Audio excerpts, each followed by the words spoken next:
I never thought I would spend a January evening standing in my driveway explaining to police officers why the president of our homeowners association was physically blocking my heating oil delivery truck. But there I was, watching my breath fog in the 17-degree air while Karen Whitmore refused to move her Lexus SUV. My name is Thomas Peterson, and I have lived in the Meadowbrook Hills development in Nashua, New Hampshire for 3 years. The neighborhood is one of those planned communities with identical colonial-style homes, meticulously maintained lawns, and an HOA that thinks it runs a small country rather than a subdivision of 200 homes. I work as a software developer from home, which means I spend most of my time in my house. And right now, in early January, that house was getting dangerously cold.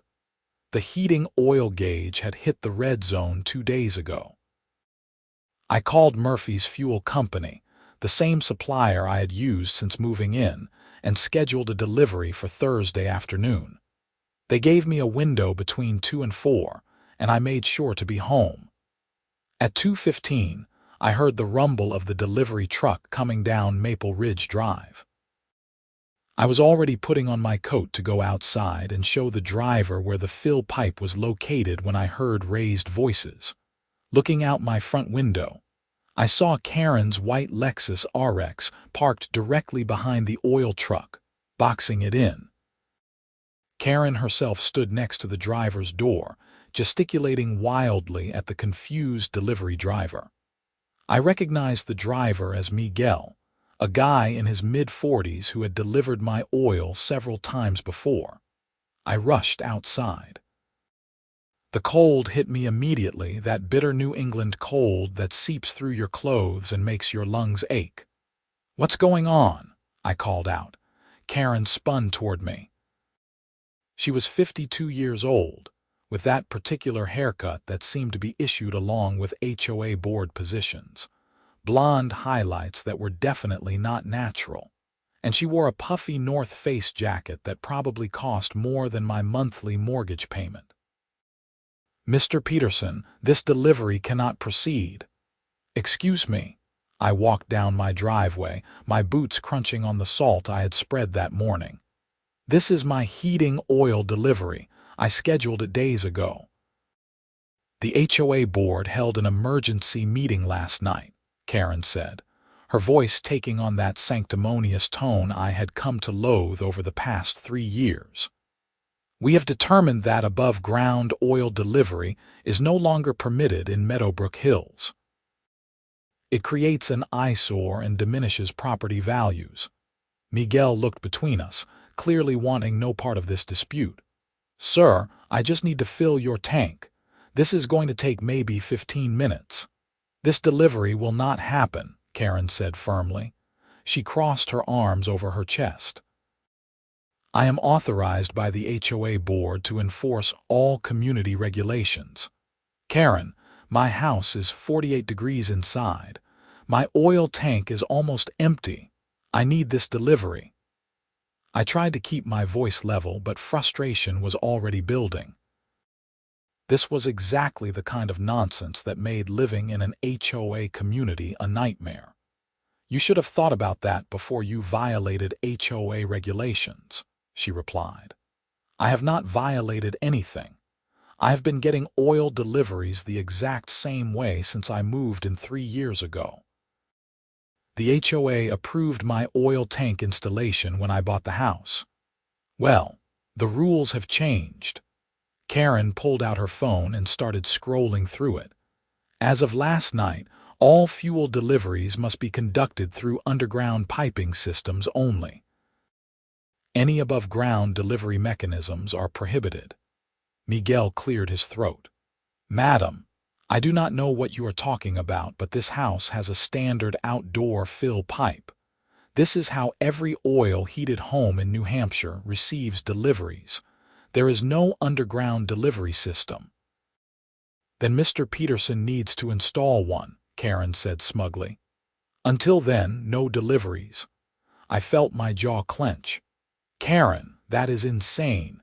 Installing an underground system would cost thousands of dollars and is completely unnecessary. The current system works perfectly fine and meets all state and local codes. HOA regulations supersede your personal preferences, Mr. Peterson. She tapped something on her phone. I am documenting this violation right now. You will receive a formal notice within 24 hours, along with a fine schedule if you do not comply. I am not complying with made-up rules that you invented last night. My voice rose despite my best efforts to stay calm. Miguel needs to deliver this oil and you need to move your car. I am not moving anything. Karen's voice went up an octave, that particular shriek that had earned her the nickname Killer Karen among the neighbors. You are in violation of community standards, and I will not enable your continued disregard for the rules that keep this neighborhood beautiful and property values high. Miguel held up his hands. Look, folks, I have 4 more deliveries today. Sir, I am sorry, but if she is not moving her vehicle, I cannot get my truck positioned properly to make the delivery. The hose will not reach from here. Karen, move your car right now, I said through gritted teeth. No. She stood her ground, looking remarkably pleased with herself. I am not asking. I am telling you. Move your car so this man can do his job. And I am telling you, as HOA president, that this delivery violates community regulations. If you attempt to proceed, I will have no choice but to take further action. She held up her phone like it was a weapon. I have already documented everything. The board will be reviewing this at our next meeting. The temperature seemed to drop another few degrees. I could see other neighbors starting to peek out their windows, drawn by the commotion. Great. This was exactly what I did not need, a public spectacle in front of the whole street. Karen, this is ridiculous. You cannot just block a utility delivery. That is illegal. I am enforcing HOA rules which you agreed to follow when you purchased your home. Nothing illegal about that. She actually smiled, a thin, superior smile that made me want to scream. Miguel shuffled his feet. Sir, I really need to get moving. If you want, you can call the office and reschedule, and maybe this will be sorted out by then. No, I cannot reschedule. I need oil now. My tank is nearly empty and it is 17 degrees outside. I turned back to Karen. For the last time, move your car. For the last time, no. That was when I pulled out my phone and dialed 911. If Karen wanted to play hardball, fine. 2 could play that game. 911. What is your emergency? The dispatcher's calm voice came through. I need police assistance at 447 Maple Ridge Drive in Meadowbrook Hills. Someone is blocking a heating oil delivery to my home and refusing to move their vehicle. Karen's eyes widened. You are calling the police. Are you serious? Completely serious. I kept the phone to my ear as the dispatcher asked for more details. I explained the situation as clearly as I could while Karen sputtered indignantly beside me. Officers are en route, the dispatcher said. Please remain calm and do not engage physically with the other party. Thank you. I hung up and looked at Karen. The police are coming. Maybe you should move your car now and save everyone some trouble. Her face had gone red, whether from the cold or anger I could not tell. You are making a huge mistake, Mr. Peterson. The HOA board will hear about this. We can make your life very difficult. You are already making my life difficult by preventing me from heating my home in the middle of winter. I think I will take my chances with whatever the board wants to do. We stood there in tense silence for the next 10 minutes. Miguel stayed in his truck, probably trying to stay warm. A few neighbors had actually come outside now, pretending to check their mailboxes or adjust their Christmas decorations while obviously watching the drama unfold. I recognized Ed Martinez from 3 doors down and Janet Sullivan across the street. Both gave me sympathetic looks, but did not intervene. Nobody wanted to get on Karen's bad side. 2 Nashua Police Department cruisers finally pulled onto our street, their lights flashing but sirens off. 2 officers got out, both bundled in heavy winter uniforms. The older one, a sergeant according to his nameplate that read Morrison, approached us first. "Good afternoon, folks. We got a call about a block delivery." He looked between me, Karen, and the oil truck with professional assessment. "Officer, thank God you are here," Karen jumped in before I could speak. "This man is attempting to violate HOA regulations, and when I tried to enforce community standards, he became hostile and called you to intimidate me." Sergeant Morrison held up a hand. "Madam, let me get the full story, please. Sir, you are the homeowner." He nodded to me. "Yes, sir, Thomas Peterson. I live here." I pointed to my house. "I scheduled a heating oil delivery for this afternoon. My tank is nearly empty and it is very cold inside my house." When the delivery truck arrived, this woman parked her car behind it and is refusing to move, preventing the delivery. "I am Karen Whitmore, president of the Meadowbrook Hills Homeowners Association," Karen announced. "Mr. Peterson is attempting to conduct a fuel delivery in violation of newly enacted HOA regulations. As board president, I am authorized to prevent violations of community standards." The sergeant looked at the oil truck, then at Karen's Lexus blocking it, then at the fill pipe on the side of my house. "Madam, can you show me these regulations you are referring to?" "Of course." Karen pulled up something on her phone and showed it to him. "The board held an emergency meeting last night and voted to prohibit above-ground fuel deliveries. They create eyesores and diminish property values. All fuel deliveries must now be conducted through underground piping systems." Sergeant Morrison studied her phone for a moment, then looked at me. "Sir, were you notified of this rule change?" "No. I heard about it for the first time 15 minutes ago when she showed up and blocked my delivery." "The rule was passed last night," Karen interjected. "It is effective immediately." "Madam, I am going to be straight with you," the sergeant said. "I do not care what your HOA rules say. You cannot block a utility delivery to someone's home, especially for essential services like heating fuel in the middle of winter. That is illegal." Karen's mouth dropped open. "Excuse me. I am enforcing legitimate HOA regulations." "No, madam.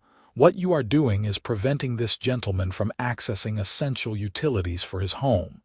That is called utility tampering, and it is a crime under New Hampshire law." He gestured to the other officer, who had been standing back.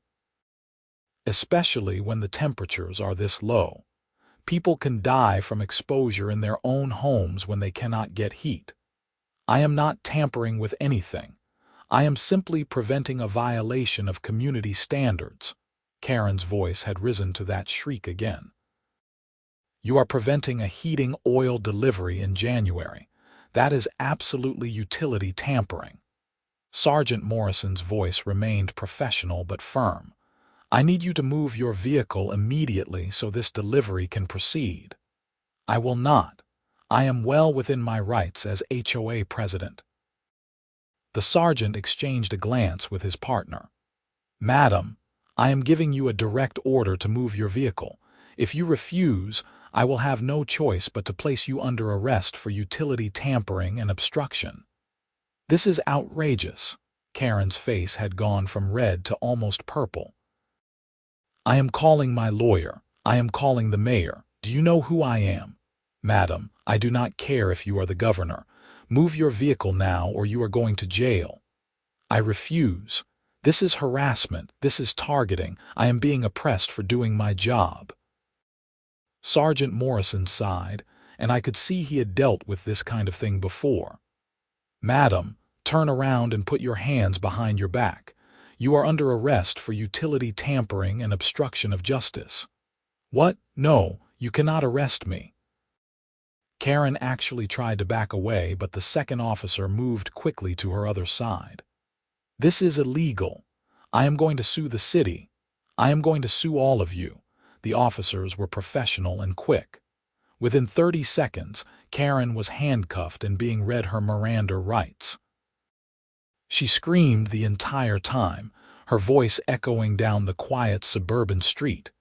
Every neighbor was outside now, phones up, recording everything.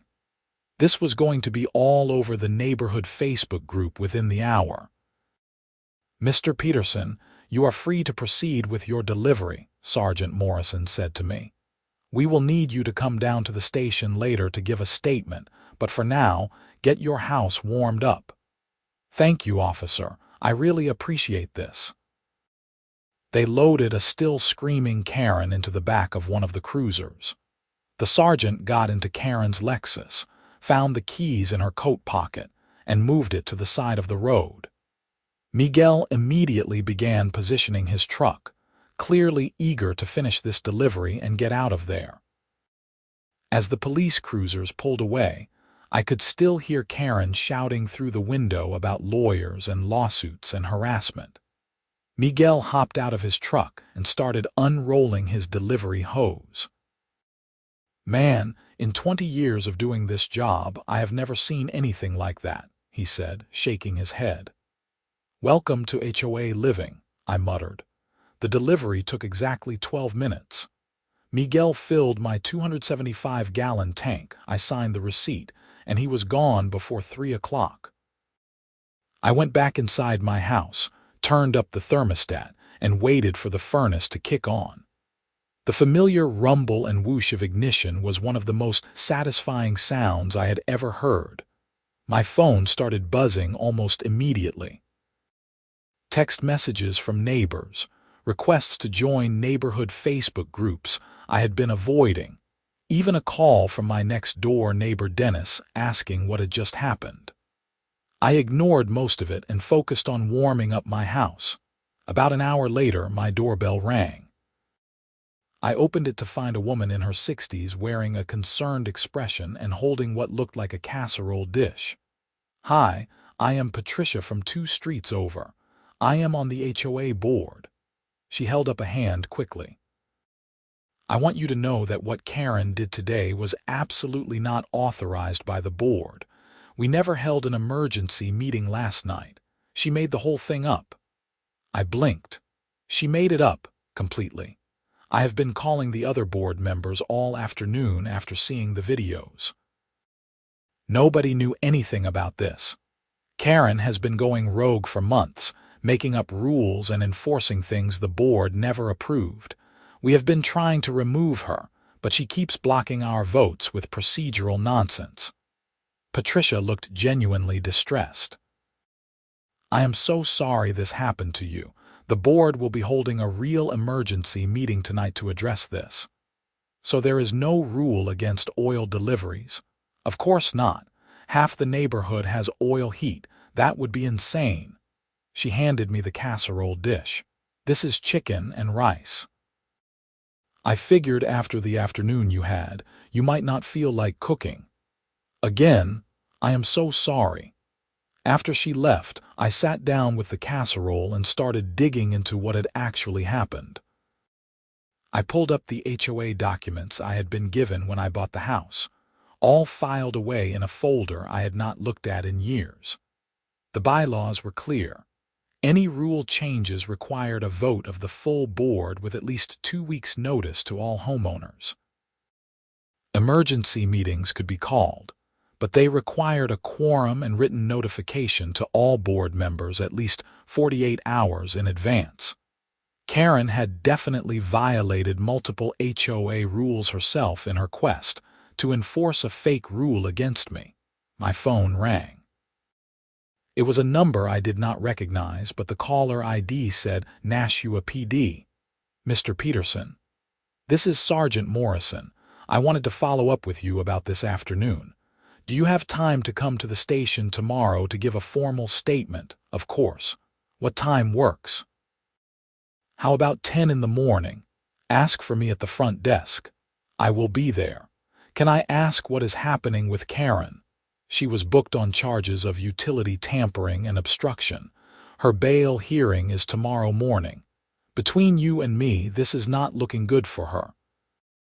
Utility tampering is a serious charge, especially when it involves essential services in winter.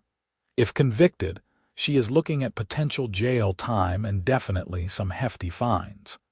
He paused. We also discovered that she had received complaints about similar behavior before. Apparently, you are not the first person she has harassed. After hanging up, I made myself a proper dinner using Patricia's casserole and started researching New Hampshire utility tampering laws. The statute was clear. Intentionally interfering with utility services to a dwelling was a misdemeanor, punishable by up to a year in jail and fines up to $2,000. If the interference created a risk of serious bodily injury, it could be elevated to a felony. Given that the temperature outside was in the teens and my house had been getting dangerously cold, prosecutors could definitely argue that Karen's actions created a risk of serious harm. The neighborhood Facebook group exploded that evening. Apparently, multiple people had posted videos of Karen's arrest, and it had gone viral. The comments ranged from schadenfreude from people who had been harassed by Karen in the past, to Pearl clutching from her supporters who insisted she was just doing her job. The HOA board posted an official statement distancing themselves from Karen's actions and announcing an emergency meeting for Saturday. I tried to put it out of my mind and enjoy my now warm house, but I kept thinking about what the sergeant had said. Other complaints. How many people had Karen harassed? How long had this been going on? The next morning, I drove to the Nashua Police Department at 9:45. The station was a modern brick building on Panther Drive, efficient and professional looking. I asked for Sergeant Morrison at the front desk, and he came out to meet me within a few minutes. "Mr. Peterson, thanks for coming in. Follow me." He led me to a small interview room and took my statement about everything that had happened the day before. I went through it step by step, from scheduling the delivery to Karen blocking the truck to her refusal to move even after being ordered by police. The sergeant recorded everything and had me sign a written version. "This is really helpful," he said when we finished. "The prosecutor is definitely moving forward with charges. Karen's bail hearing is in an hour, actually. You might want to stick around for it if you are interested." I had nothing else scheduled for the morning, so I decided to stay. Sergeant Morrison showed me to the courthouse, which was attached to the same complex. The bail hearing was in a small courtroom with maybe 20 seats. I took a spot in the back. Karen was brought in wearing an orange jumpsuit, her hair disheveled and her makeup smeared. She looked like she had been crying.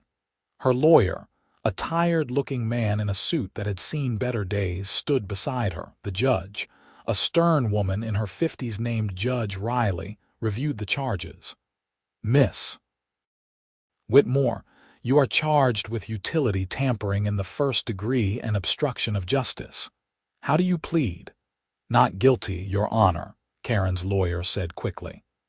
"My client was simply performing her duties as president of her homeowners association. This is a civil matter that has been improperly criminalized." "Your Honor, the state strongly disagrees." The prosecutor, a sharp-looking woman in her 30s, stood up. "Miss Whitmore physically blocked a heating oil delivery to a residence in 17-degree weather. The homeowner's tank was nearly empty, and the inside temperature of his house had dropped to 48 degrees. This was not a civil dispute about HOA rules. This was a deliberate attempt to prevent an essential utility service that put the homeowner at risk of serious harm."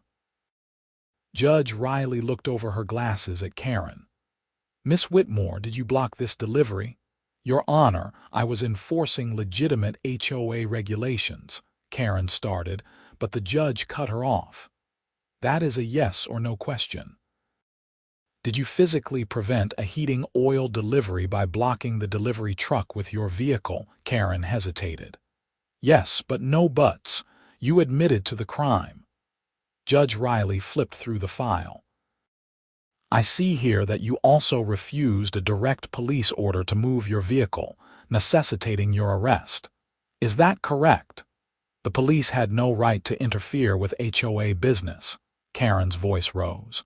The police had every right to ensure a citizen could receive essential utilities. Miss Whitmore, I am setting bail at $10,000. You are also ordered to have no contact with the victim, Mr. Thomas Peterson, and you are prohibited from interfering with any utility services in your neighborhood pending trial. Do you understand these conditions? This is outrageous. Karen shouted. I was doing my job.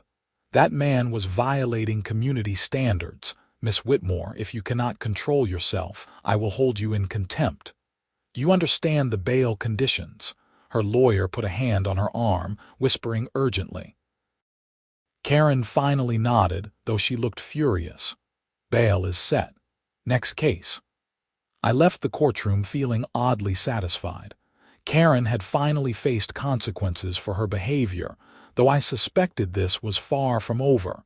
The HOA emergency meeting that Saturday was packed.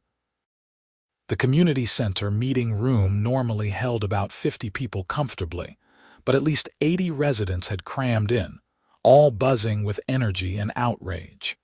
Patricia, the board member who had brought me the casserole, called the meeting to order. Thank you all for coming. I know this has been a difficult week for our community. The board wants to address the situation with Karen Whitmore and the unauthorized actions she took against Mr. Peterson and potentially others. Karen was notably absent, presumably still dealing with her legal issues. The remaining 4 board members sat at a table in front, all looking uncomfortable. First, we want to make it absolutely clear that the so-called rule about underground fuel delivery systems was never approved by this board. Karen fabricated that rule and attempted to enforce it without authorization. This is not the first time she has done something like this. A murmur went through the crowd. Patricia held up her hand for silence. Over the past 6 months, we have received multiple complaints about Karen creating and enforcing rules that do not exist. She has fined people for violations that were not in our bylaws. She has blocked contractors from accessing homes, and she has generally abused her position as president. The board has been attempting to address this through proper channels, but Karen has been blocking our efforts using procedural tactics. Why did you not tell the rest of us? Someone shouted from the back. We thought we could handle it internally. Another board member, a man named Robert, said, We were wrong. We should have brought this to the community sooner. For that, we apologize. What is happening with Karen now? Ed Martinez asked from a few rows ahead of me. Karen is facing criminal charges for utility tampering and obstruction of justice, Patricia said. She is also being removed from the board effective immediately. We took a vote this morning, and it was unanimous. Karen Whitmore is no longer the president of the Meadowbrook Hills HOA. The room erupted in applause. Patricia waited for it to die down before continuing. We are also conducting a full audit of her actions as president.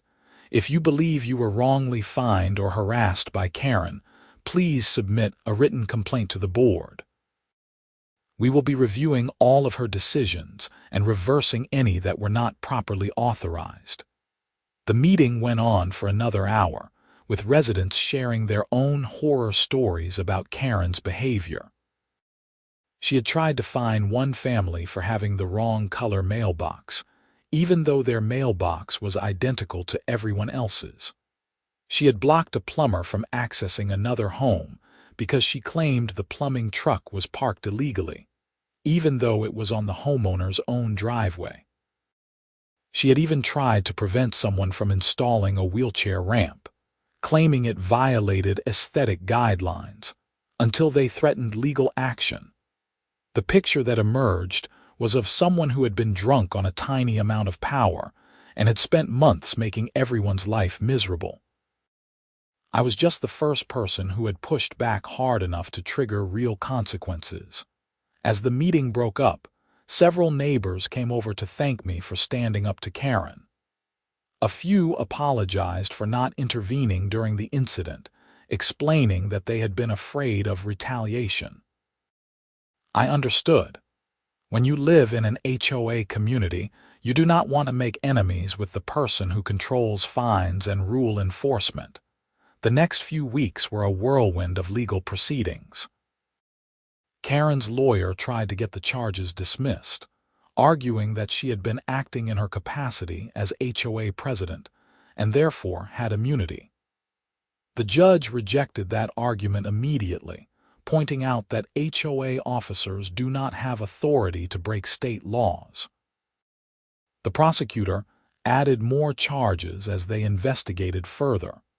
Apparently, when they searched Karen's car after the arrest, they found a stack of fake HOA violation notices that she had printed up for various neighbors. She had been planning a whole campaign of harassment that went far beyond blocking my oil delivery. They charged her with harassment, filing false reports, and several other misdemeanors. I also discovered that Karen was not just a homeowner in Meadowbrook Hills. She was actually a real estate agent, which made sense given her obsession with property values. Her actions had triggered a complaint to the New Hampshire Real Estate Commission. Blocking someone's heating oil delivery and getting arrested for utility tampering was not exactly the kind of thing that looked good on a professional record. In mid-February, about 6 weeks after the incident, I got a call from the prosecutor's office. Karen had agreed to a plea deal. She would plead guilty to utility tampering and obstruction in exchange for the other charges being dropped. The sentencing hearing was scheduled for the following week. I attended the hearing, curious to see how this would all play out. The courtroom was less crowded this time, just a few other neighbors who had been victims of Karen's harassment and some court staff. Karen sat at the defense table looking diminished somehow, like all the fight had gone out of her. Judge Riley reviewed the plea agreement. Miss Whitmore, you are pleading guilty to utility tampering in the first degree and obstruction of justice. In exchange, the state is dropping charges of harassment and filing false reports. Is that your understanding? Yes, Your Honor, Karen said quietly. And you understand that by pleading guilty, you are admitting that you intentionally prevented a heating oil delivery to Mr. Peterson's home and refused lawful police orders to stop. Yes, Your Honor. The prosecutor stood. Your Honor, the state recommends a sentence of 60 days in jail, suspended upon completion of 200 hours of community service, 2 years of probation, a fine of $5,000, and restitution to Mr. Peterson for any costs he incurred as a result of the defendant's actions. Karen's lawyer stood. Your Honor, my client has already suffered significant consequences for her actions. She has been removed from the HOA board, she has become a pariah in her own neighborhood, and she is facing professional sanctions from the Real Estate Commission. We ask for leniency in sentencing. Judge Riley looked at Karen for a long moment.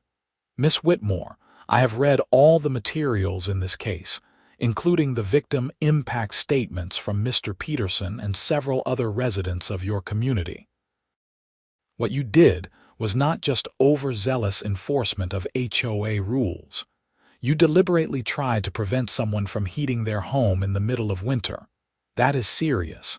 People die from exposure in situations like that. I know, Your Honor, I was wrong.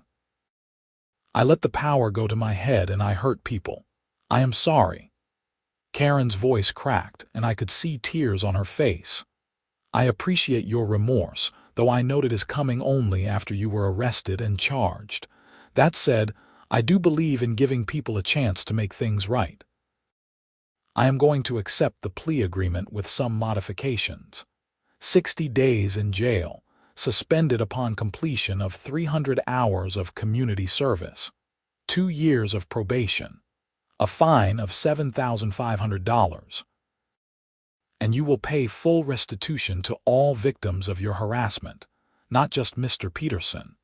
You will also be prohibited from serving on any HOA board or similar organization during your probation period. Karen nodded, wiping her eyes. Additionally, Judge Riley continued, I am recommending to the Real Estate Commission that your license be suspended for at least 1 year. Your behavior demonstrated a fundamental lack of judgment and respect for others that is incompatible with the responsibilities of a real estate professional. That got Karen's attention. Your Honor, please, that is my livelihood. You should have thought about that before you blocked someone's heating oil delivery. This court is adjourned. As we filed out of the courtroom, I felt a strange mix of emotions. Relief that it was over, satisfaction that Karen had faced consequences, but also a bit of sadness. She had thrown away her position, her reputation, and now her career over something so petty and pointless. A few days later, I received a check in the mail from Karen Whitmore for $412. It covered the cost of having to take a day off work to deal with the police statements. The casserole Patricia had brought me, which I had apparently listed on my restitution request as a joke, but which was approved anyway, and various other minor expenses. There was a note with it, handwritten on plain paper. Mr. Peterson, I am truly sorry for what I put you through. I let power go to my head and lost sight of what was important. I hope you can forgive me someday. Karen. I stared at the note for a while, then filed it away with all the other documents from this whole mess. The HOA board held elections in March. Patricia was elected as the new president by a landslide. One of her first acts was to implement new bylaws that limited the power of the board president and created better oversight mechanisms. She also established a process for residents to appeal any HOA decisions they felt were unjust. I ran into Karen once more, in late March, at the grocery store. She was in the produce section, looking tired and older than I remembered. When she saw me, she froze for a moment, then slowly approached. Thomas, she said quietly, I know I am not supposed to contact you, but I just wanted to say again how sorry I am. What I did was inexcusable. I got your note, I said, and the check. I have been doing community service at the homeless shelter downtown. It has been good for me, I think. Humbling. I spent so much time worrying about property values and rules that I forgot about actual people. She looked down at her shopping cart. I heard the Real Estate Commission suspended my license for 18 months. I am working as a receptionist at a dentist's office now. I am sorry to hear that, I said, and I meant it. Despite everything, I did not take pleasure in seeing her like this. No, do not be. I needed to lose everything to understand what I had become. The person who blocked your oil delivery, that was not who I wanted to be. I am trying to figure out who I actually am now. She gave me a weak smile. Anyway, I should go. I just wanted you to know that I am working on being better. Take care of yourself. She walked away before I could respond, disappearing into the next aisle. I stood there for a moment, processing the encounter, then finished my shopping and headed home. Spring came to New Hampshire with its usual slow thaw. The neighborhood gradually returned to normal, though Karen's house went up for sale in April. I heard through the grapevine that she was moving to Vermont, starting fresh somewhere, where nobody knew her as the HOA president who got arrested for blocking an oil delivery. The new HOA board was dramatically better than the old regime. They focused on actual community issues like maintaining common areas and organizing neighborhood events, rather than harassing residents over minor aesthetic issues. Patricia proved to be an excellent president, willing to listen to residents and enforce only rules that actually existed and made sense. In May, the board held a community cookout at the neighborhood park. It was a beautiful Saturday afternoon, warm but not hot, with clear blue skies and a gentle breeze. Families spread out across the grass, kids played on the playground, and the smell of burgers and hot dogs filled the air. I was standing by the grill helping Ed Martinez flip burgers when Patricia came over with a beer for each of us. "I wanted to thank you again," she said, handing me the bottle, "for standing up to Karen. I know it was not fun at the time, but you did the whole neighborhood a favor." "I just wanted my heating oil," I said with a laugh. "I was not trying to start a revolution. Sometimes revolutions start with simple things, one person refusing to accept being treated badly." She clinked her bottle against mine. "To standing up for yourself. To not freezing in January," I added, and we all laughed. As the afternoon went on, I found myself actually enjoying the community aspect of living in an HOA for the first time since I had moved in. Without Karen's constant harassment and manufactured drama, Meadowbrook Hills was actually a pretty nice place to live. The neighbors were friendly, the houses were well maintained, and the community spaces were genuinely pleasant.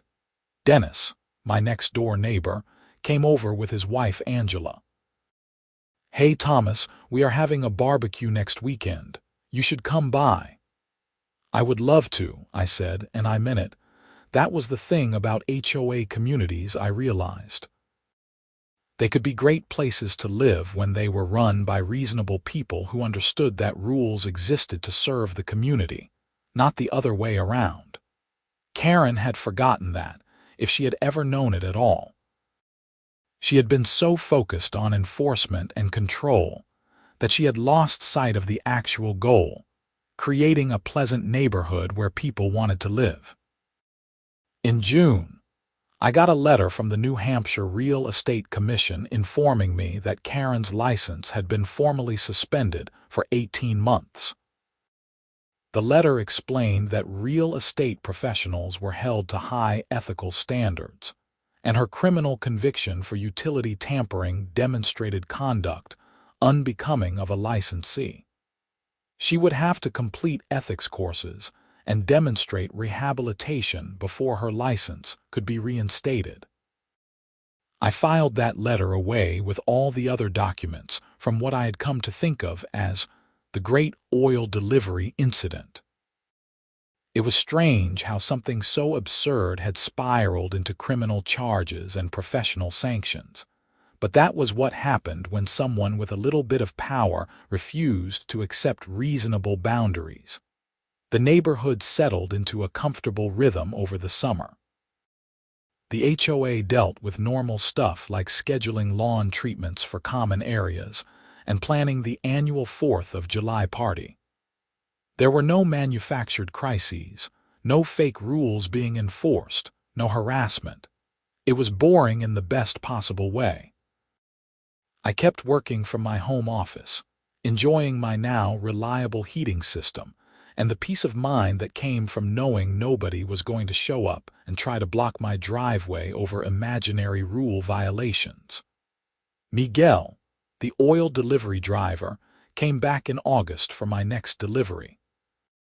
He pulled into my driveway without incident, filled my tank, and was gone in 15 minutes. It was gloriously uneventful. "No crazy HOA ladies this time," he joked as I signed the receipt. "Thankfully, no. The new board is actually sane. Good to hear." That was the wildest thing I have ever seen in this job, and I have been doing it for 23 years. In September, I got word through the neighborhood Facebook group that Karen had moved to Burlington, Vermont. Someone had seen her there and reported back. She was apparently working at a coffee shop and keeping a low profile. A few people made jokes about warning the Burlington HOAs about her, but most people just wished her well and moved on. The drama was over, and nobody wanted to relitigate it. The HOA board implemented some of the reforms they had been discussing. They created a resident advisory committee to provide input on major decisions. They established clear procedures for how rules could be changed, with requirements for notice and comment periods. They even set up an ombudsman system so residents could appeal HOA actions they felt were unfair. Patricia told me over coffee one morning that the changes were partially inspired by my situation. We realized that if someone like Karen could abuse her power so badly, we needed better systems to prevent it from happening again. Your willingness to stand up and push back forced us to confront problems we had been avoiding. I really was just trying to heat my house, I said, shaking my head. I never intended to become some kind of HOA reform advocate. Sometimes the best advocates are the ones who never wanted the job, she replied with a smile. As fall arrived and the leaves began to turn, I found myself reflecting on everything that had happened. It had been nearly 9 months since that cold January afternoon when Karen blocked my oil delivery. 9 months of legal proceedings, HOA reforms, and neighborhood drama. But through it all, something important had shifted. The neighborhood felt like an actual community now, not just a collection of houses governed by arbitrary rules. People looked out for each other. The HOA board actually served the residents instead of just enforcing regulations. And everyone had learned a valuable lesson about the dangers of letting power go unchecked. I got my next oil delivery in October, right before the weather turned cold. Miguel pulled up, filled my tank, and left without incident. As I watched his truck drive away, I felt genuinely grateful for how ordinary it all was. Sometimes the best outcome is when things are just boringly normal. One evening in late October, I was raking leaves in my front yard when a car pulled up. I did not recognize it at first, but then I saw the driver. It was Karen. She got out slowly, looking nervous. "Thomas, I know I am not supposed to be here," she said, staying by her car, "but I wanted to give you something." She held out an envelope. I put down my rake and walked over, keeping a careful distance. "What is this?" "A letter. You do not have to read it now or ever if you do not want to, but I wanted you to have it. I am trying to make amends to everyone I hurt, and you were hurt the most." She looked genuinely remorseful. "I am not asking for forgiveness. I just wanted you to know that I am working on being a better person." "How is Vermont?" I asked. "Good, quiet. I am not involved with any HOAs." She laughed, but it was a sad sound. "I am in therapy now, working through why I became so obsessed with control and rules. Turns out I have some issues I never dealt with." "That is good that you are getting help." "Yeah, anyway, I should go. Take care of yourself, Thomas, and I really am sorry." She got back in her car and drove away. I stood there holding the envelope for a moment, then went inside. I made myself dinner, settled onto the couch, and finally opened it. The letter was several pages long, handwritten on nice stationery. Karen detailed everything she had been going through over the past 9 months: the community service, the therapy, the loss of her career, the move to Vermont. But more than that, she explained what had led her to become the person who blocked my oil delivery. She wrote about her divorce 5 years earlier, how her husband left her for a younger woman, and she had thrown herself into HOA work to fill the void. She wrote about growing up in a chaotic household where she never felt in control, and how having power over neighborhood rules gave her a sense of order she had always craved.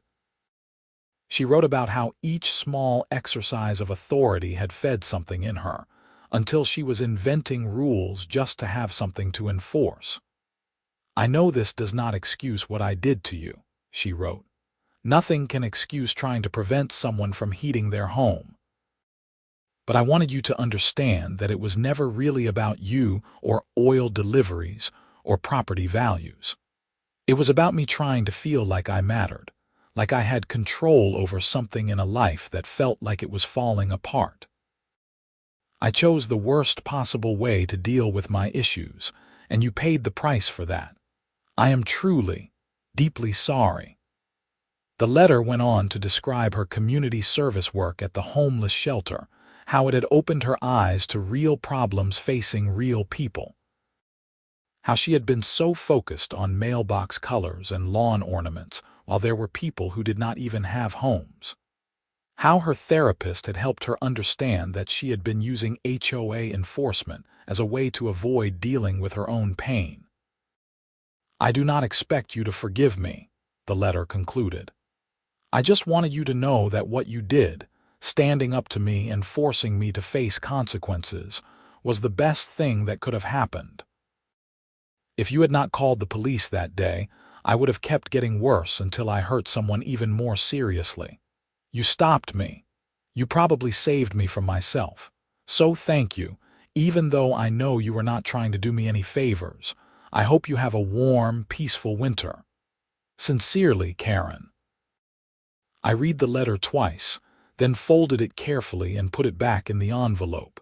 It did not change what had happened, but it helped me understand it better. Karen had not been a cartoon villain or a power-mad tyrant. She had been a deeply unhappy person who made terrible choices in response to her pain. I still was not sure I forgave her, but I understood her better. And maybe that was enough. November arrived with its characteristic New England gloom, gray skies and bare trees and the promise of snow. I ordered another oil delivery for mid-month, getting ahead of the cold weather. When Miguel pulled up this time, he brought a trainee with him, a young guy who looked maybe 25. "This is Carlos," Miguel said. "He is learning the route. Mind if he does your delivery? Not at all." Carlos hooked up the hose and started the delivery while Miguel supervised. As they worked, Miguel told Carlos the story of Karen blocking the delivery last January, though he left out the names. "No way," Carlos said, shaking his head. "Why would someone do that?" "HOA president on a power trip," Miguel explained. "But it ended badly for her. Got arrested, lost her job, whole thing." "Crazy," Carlos said. I did not chime in to correct any details or add to the story.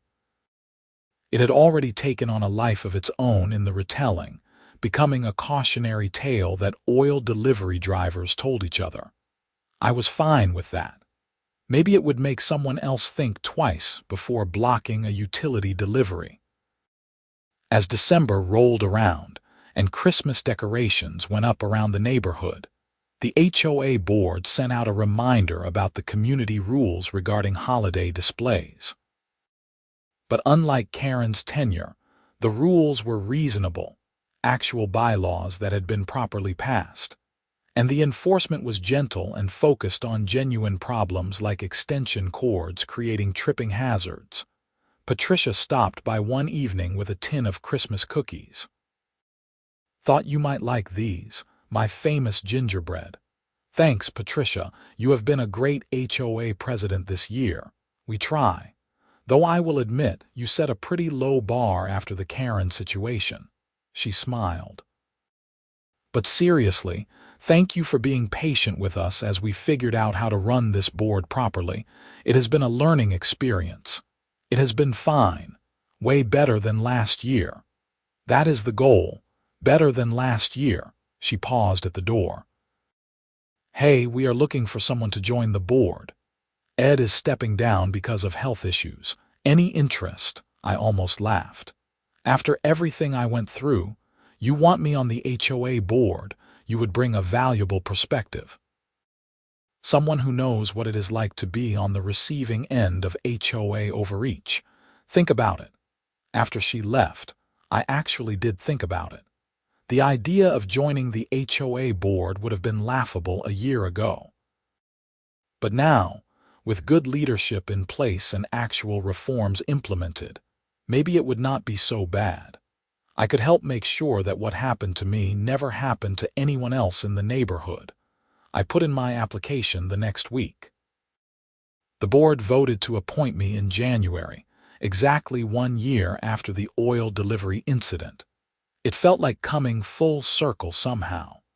My first board meeting was in February, and it was shockingly boring in the best possible way.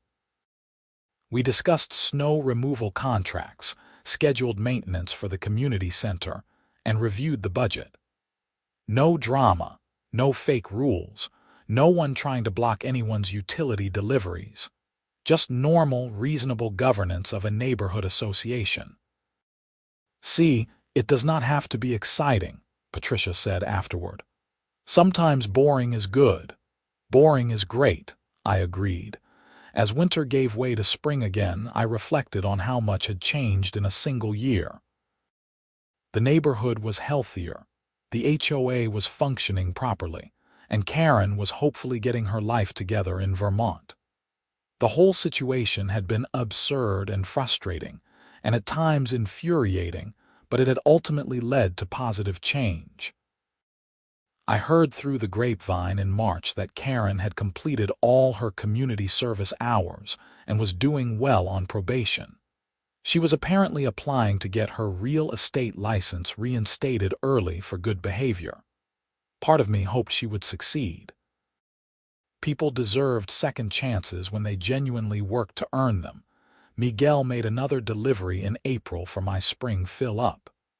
"You know," he said as he was finishing up, "I still tell people about that crazy HOA lady who blocked your delivery.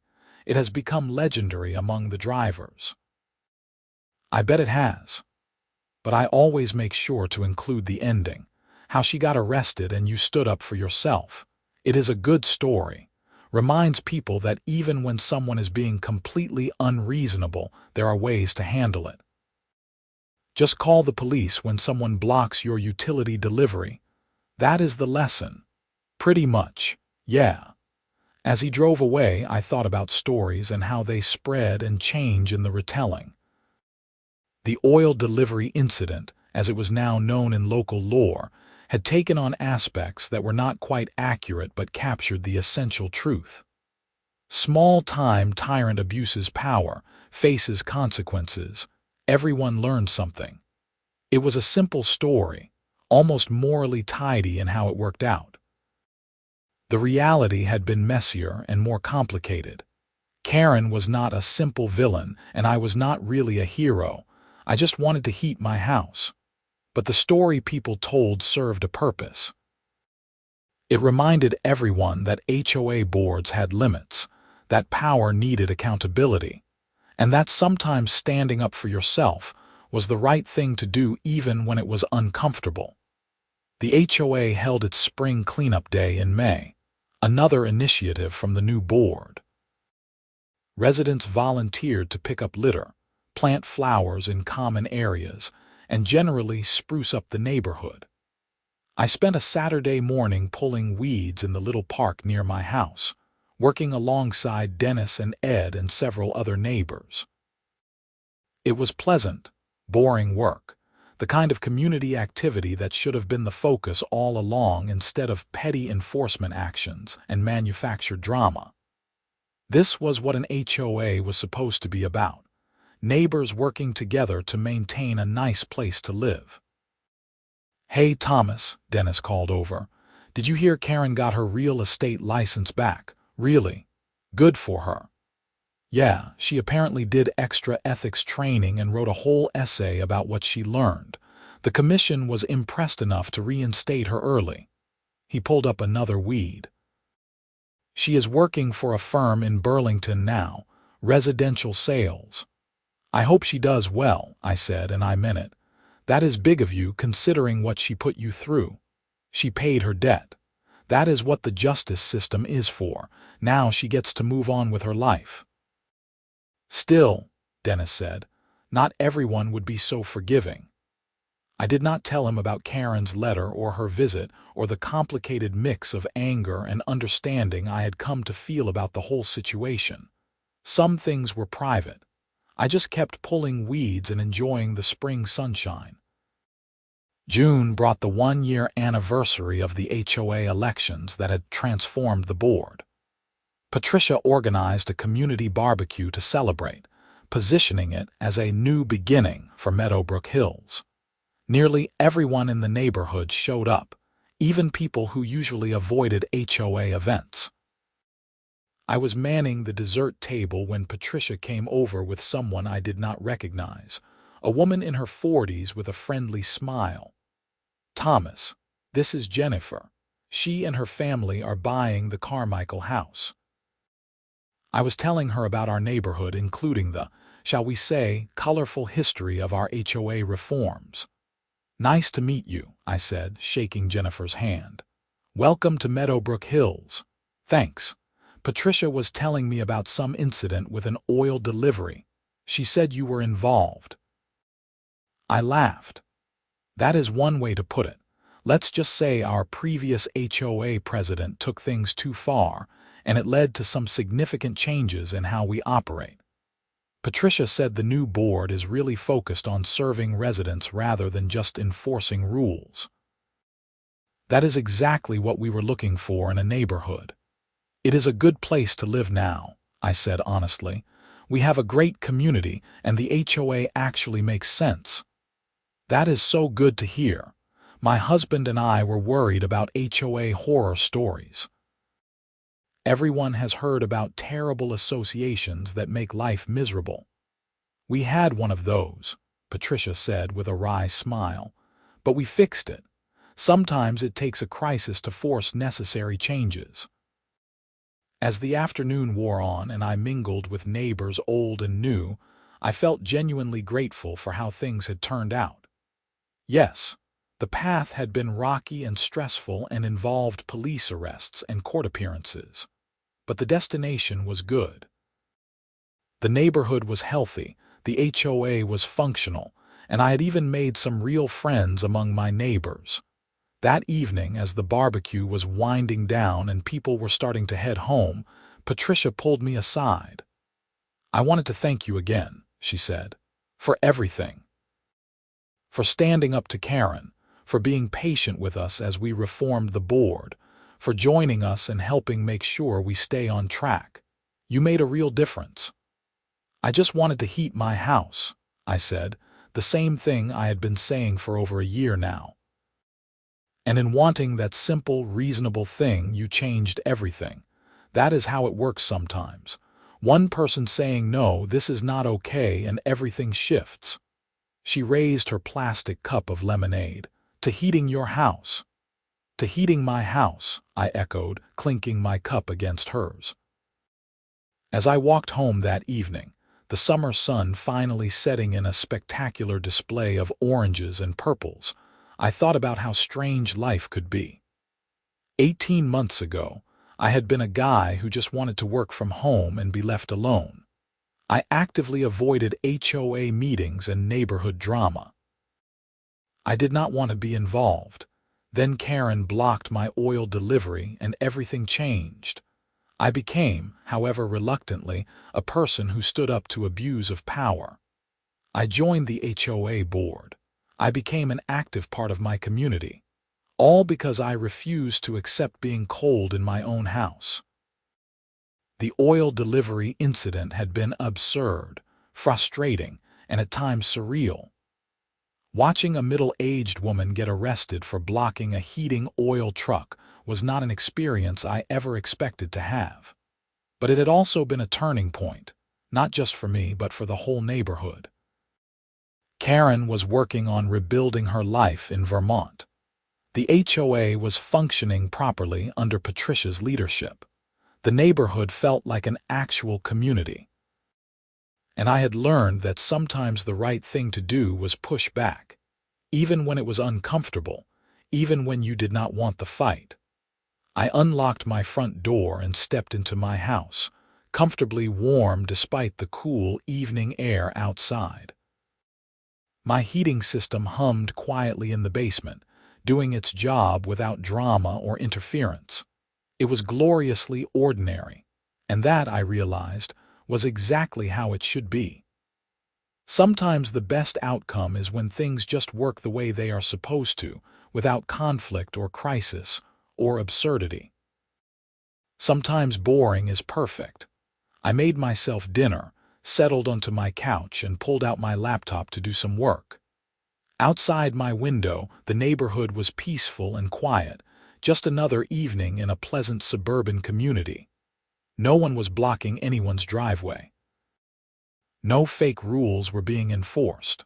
No one was getting arrested, just a normal neighborhood with a functional HOA and residents who looked out for each other. It had taken an oil delivery crisis and a police arrest and months of legal proceedings to get here, but we had arrived, and it was worth it. My phone buzzed with a text from Patricia. Board meeting next Tuesday at 7. We need to discuss the fall landscaping contract. Nothing exciting, just normal HOA business. Perfect, I texted back. See you there. Normal HOA business. A year and a half ago, that would have filled me with dread. Now it sounded just fine. When the association was run by reasonable people for reasonable purposes, board meetings were boring in the best way. Discussing landscaping contracts and snow removal and community events was exactly what an HOA should be doing.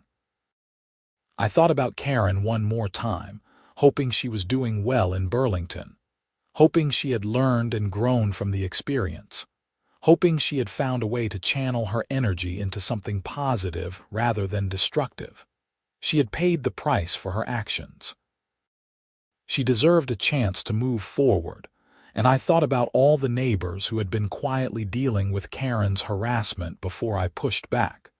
The families she had fined for imaginary violations, the contractors she had blocked, the residents she had intimidated into compliance. They were free now, too, living in a neighborhood where the rules made sense and were applied fairly. One oil delivery blocked on a cold January afternoon. One woman's abuse of power finally checked. One man who just wanted to heat his house, accidentally starting a revolution. It was an absurd story, the kind of thing that sounded made up when you told it, but it was real and it mattered. Sometimes small moments have big consequences. Sometimes standing up for yourself helps everyone. Sometimes the system actually works, and people face consequences for their actions, and things get better. I finished my work, shut down my laptop, and got ready for bed. Tomorrow would be another ordinary day in an ordinary neighborhood with an ordinary, functional HOA. After everything that had happened, ordinary sounded perfect. As I drifted off to sleep in my comfortably warm house, I felt genuinely content. The oil delivery incident was behind me, firmly in the past. The future looked bright, or at least boringly pleasant, which was really the same thing. Karen had blocked my heating oil delivery on a cold January afternoon. She got arrested for utility tampering. She lost her license. And through all the absurdity and drama and legal proceedings, something good had emerged. A better neighborhood. A functional HOA. A community that actually worked. Sometimes you have to go through the crisis to get to the calm. Sometimes the fight is worth it. And sometimes, when someone blocks your heating oil delivery in the middle of a New Hampshire winter, calling the police is exactly the right thing to do. I slept well that night, warm and safe in my home, with no fear of anyone blocking my driveway or inventing fake rules or harassing me over imaginary violations. The oil delivery incident was over. The neighborhood had healed. Life went on, gloriously, peacefully, boringly normal. And that was exactly how it should be.